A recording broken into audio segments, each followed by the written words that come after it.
দাগনভূঞা চালু হচ্ছে waste management plant. আমরা এই মুহূর্তে রয়েছি দাগনভূঞা রামনগর ইউনিয়ন ৬ নং ওয়ার্ডে। এখানে দাগনভূঞা পৌরসভার বর্জ্য ব্যবস্থাপনার জন্য ওয়েস্ট ম্যানেজমেন্ট প্ল্যান্ট তৈরি হচ্ছে।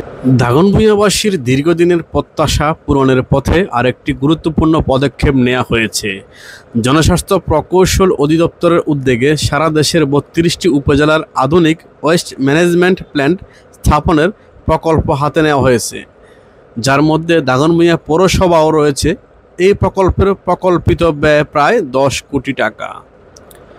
দাগনভূঞা পৌরসভার পক্ষ থেকে জানানো হয়েছে, এই প্রকল্পটি কোনো ডাম্পিং স্টেশন নয়, এটি হবে একটি আধুনিক বর্জ্য ব্যবস্থাপনা কেন্দ্র, যেখানে উন্নত প্রযুক্তির মাধ্যমে বর্জ্য রিসাইকেল করে জৈব সার উৎপাদন করা হবে। ফলে পরিবেশের কোনো ক্ষতি হবে না, বরং পরিবেশের ভারসাম্য রক্ষা করে দাগনভূঞাকে আরও পরিচ্ছন্ন ও আধুনিক শহর হিসেবে গড়ে তোলা সম্ভব হবে। পৌরসভার পক্ষ থেকে জানানো হয়, বর্তমানে মাতভূঞা ব্রিজ সংলগ্ন এলাকায় দীর্ঘদিন ধরে বর্জ্য ফেলা হচ্ছে, যা থেকে দুর্গন্ধ ছড়িয়ে পরিবেশ ও জনস্বাস্থ্যের ক্ষতি হচ্ছে। নতুন ওয়েস্ট ম্যানেজমেন্ট প্ল্যান্ট স্থাপনের মাধ্যমে সেই সমস্যা চিরতরে দূর হবে। দাগনভূঞা পৌরসভার সকল নাগরিক, রাজনৈতিক নেতৃবৃন্দ, সাংবাদিক, ছাত্র সমাজ ও সুধীজনকে এই প্রকল্প বাস্তবায়নে সহযোগিতা করার জন্য আহ্বান জানিয়েছেন পৌর প্রশাসক। দাগনভূঞার নতুন পৌর প্রশাসক শাহিদুল ইসলাম বলেন, দয়া করে কেউ এই প্রকল্পকে ডাম্পিং স্টেশন হিসাবে উপস্থাপন করবেন না।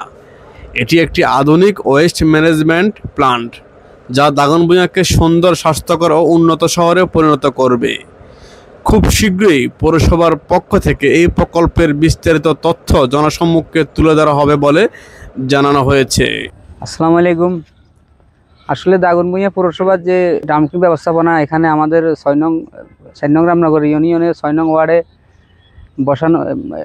বসানোর চেষ্টা করতেছে, বা এখানে এরকম কিছু হবে। তো আমাদের ২০০ গজের ভিতরে আমাদের একটা মসজিদ মাদ্রাসা, ওই পাশে আবার আমাদের মসজিদ মাদ্রাসা আছে। আমাদের এখানে গণবসতি, হাজার হাজার মানুষের বসবাস। এখানে আমরা চাইতেছি না যে এখানে ডাম্পার এটা হোক।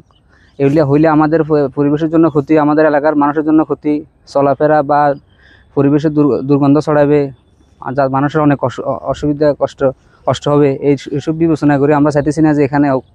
আশা করি এই প্ল্যানটি যদি তৈরি হয়, দাগনভূঞাবাসীর জন্য অনেক সুবিধা হবে। অনেক এলাকাবাসী আশা করছেন, কারণ দাগনভূঞা অনেক নোংরা এবং আবর্জনা ভরে গিয়েছে। আমরা ইতিমধ্যে যদি প্রতিটি স্থানে আমরা লক্ষ্য করি, কিন্তু দাগনভূঞাতে স্থানে স্থানে বর্জ্য রাখা হয়, এই জন্য অনেক দুর্গন্ধ ছড়ায়। তো আমরা আশা করব এই প্ল্যানটি তৈরি হলে দাগনভূঞাবাসীর জন্য দুর্ভোগ দূর হবে এবং কি সবাই স্বস্তিতে চলাফেরা করতে পারবে, আমরা আশা করি। দাগনভূঞা প্রতিদিন, সুমন পাটোয়ারি, দাগনভূঞা, ফেনী।